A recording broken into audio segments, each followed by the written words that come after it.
Bienvenidos. En este video consideramos los circuitos trifásicos sin pérdidas en las líneas de transmisión Y delta y delta delta, como parte de una serie de videos, la parte 5 de 7.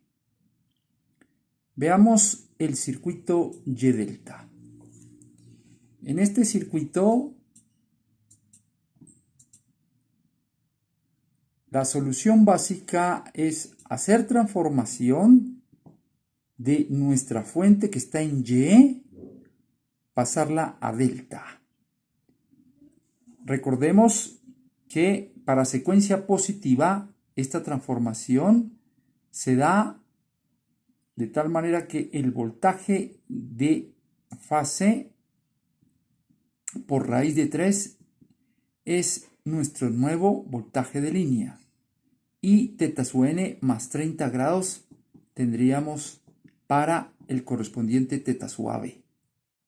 En secuencia negativa, la magnitud sigue siendo la misma, raíz de 3 veces la de fase, pero el ángulo teta sub n menos 30 grados será el nuevo teta sub AB.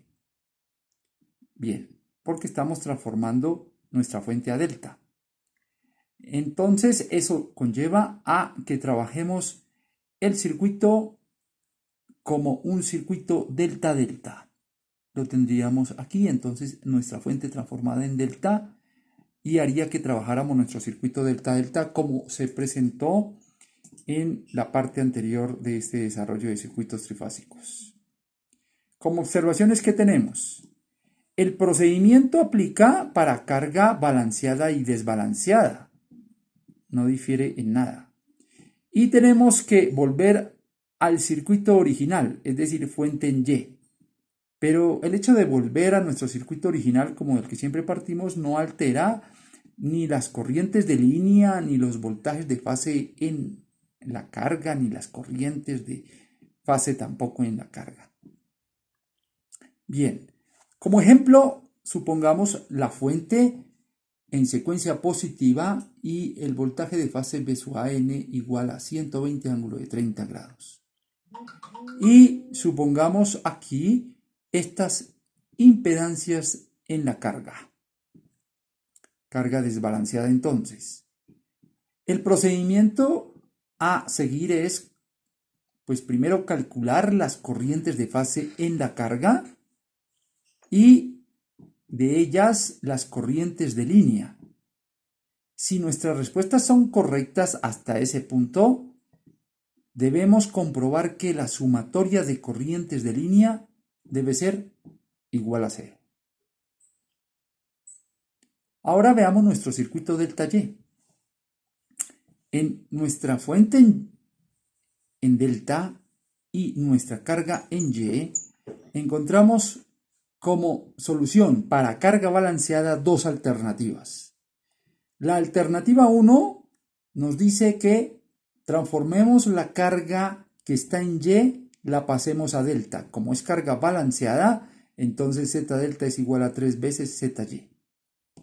Y trabajar el circuito como delta-delta balanceado. O la alternativa 2 es transformar la fuente que está en delta, pasarla a Y. Y recordando pues cuáles son los resultados para esa transformación, en donde la magnitud de la tensión de fase es la tensión de línea dada dividido en raíz de 3, y para secuencia positiva ese ángulo teta sub AN será el teta sub AB menos 30 grados, estará en atraso 30 grados, mientras que en secuencia negativa lo contrario para el ángulo.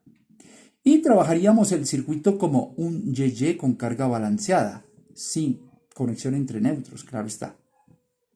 Bien, la solución con carga desbalanceada también tiene dos alternativas. La una es transformar la carga Y a delta. Esto tiene un esfuerzo computacional porque nuestra carga es desbalanceada. Como ya vimos en otro video, ¿a qué equivale transformar la carga desbalanceada? Y trabajar el circuito como delta-delta, que es muy sencillo porque obtenemos directamente las tensiones de fase en la carga y con ellas las corrientes de fase. De ahí podríamos calcular las corrientes de línea directamente. La alternativa 2 es transformar la fuente delta a Y. Bien, ese trabajo no es mucho, sencillamente con las transformaciones que nosotros ya conocemos. Y trabajar el circuito como un YY, pero con carga desbalanceada. Esto implica trabajarlo por mallas, 2 mallas, y ahí entonces radicaría nuestro esfuerzo computacional en el cálculo de las corrientes de línea.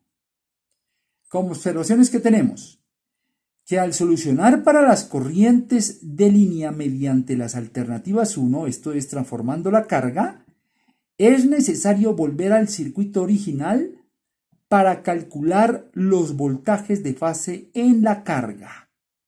Y esto es importante tenerlo presente.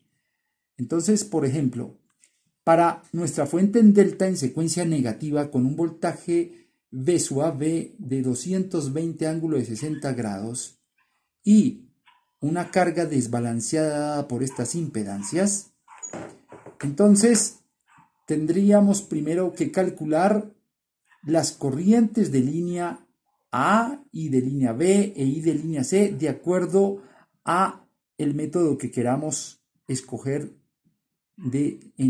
entre las dos alternativas. Con estas corrientes de línea debemos comprobar que si la solución es correcta, la sumatoria de corrientes de línea debe ser igual a 0. Y finalmente, obtener los voltajes de fase al neutro en cada una de las cargas. Gracias por su atención.